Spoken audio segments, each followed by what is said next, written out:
My phone vibrated during the meeting. One message, no greeting. They moved us. I stared at the screen while the CFO kept talking about projections I had already memorized. The word moved sat there, quiet and wrong. My pulse didn't spike, it slowed. That was how I knew something was off. I stepped into the hallway to make the call. They answered on the first ring. There was noise behind them, boxes scraping, chairs dragging. A hollow echo, basement acoustics. They said it was temporary, my team lead whispered, like the building itself was listening. Your father-in-law came down himself, smiling. Said the new star employee needed visibility. Said we'd be more efficient downstairs. I closed my eyes. The image formed without effort. Fluorescent lights, low ceiling, no windows. A place you send people when you want them to feel small. I thanked them. Told them to relax. Told them I'd be back soon. When I returned to the conference room, my boss avoided my eyes. My wife's father. The man who signed my checks and toasted my wedding. He smiled politely, like nothing had happened. Inside, something shifted. Not anger, recognition. This wasn't about space, it was about power. I nodded through the rest of the meeting, already replaying the last few months. The closed-door conversations. The sudden praise of someone younger. Someone who laughed too hard at his jokes. When I finally left the building, I didn't go to the basement. I went to my office. It was already empty. That's when I smiled and said the only words that mattered. Pack your bags. I drove home slowly, letting the silence stretch. Every red light felt deliberate. This wasn't the first cut, just the deepest. When I married his daughter, he'd called me family, told me loyalty mattered more than talent. I believed him, because believing was easier than watching patterns. But patterns always surface. The new employee came out of nowhere, suddenly indispensable, suddenly leading projects I built, suddenly invited to dinners I wasn't. My wife had defended it too quickly. He's just trying to modernize things, she'd said. You're old school. Old school.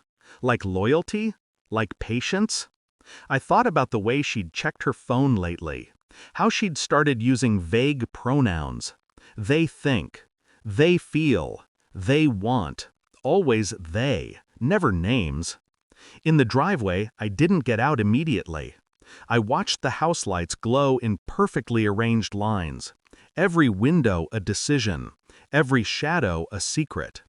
Inside, my wife asked how my day went. I said, productive. She smiled, relieved too fast. That night, lying next to her, I listened to her breathing and counted the seconds between lies. I didn't touch her. I didn't confront her. I did something better. I remembered everything. The way betrayal doesn't shout. It rearranges the furniture and waits for you to notice. The investigation was quiet.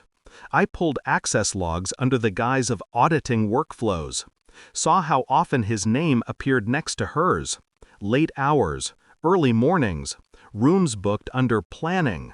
I checked calendars, cross-referenced emails, watched reflections in glass walls instead of faces. At home, I stayed gentle, predictable, safe. Inside, though, my thoughts sharpened. I tested small things, mentioned deadlines I knew were sensitive, watched how information traveled. It moved fast between them, faster than it should have. One night, I followed a company car instead of going home. Watched it park outside a hotel not on any approved list. Watched silhouettes through curtains. I didn't take photos. I didn't need proof yet. What I needed was certainty. When it came, it arrived disguised as help. My father-in-law inviting me to lunch, telling me he was concerned about my leadership fit. I smiled, thanked him, let him talk. Every word he spoke confirmed it. He wasn't replacing me, he was erasing me. And my wife wasn't a bystander. She was collateral willingly offered. The HR report printed clean. Timestamps, expense accounts, Messages recovered after accidental deletions. I placed the folder on his desk after hours. Didn't sit. He flipped through it slowly, confident at first, then stiff, then pale. "This is a misunderstanding," he said. I nodded. That's what they always say. My wife arrived next, summoned like a witness. She froze when she saw the pages already open, the messages she thought were gone. She started to cry. I felt nothing. I asked one question. "How long were you planning to let me think this was about performance?" Neither of them answered. Silence has weight. It crushed them. I didn't raise my voice. I didn't insult them. I handed him a second folder.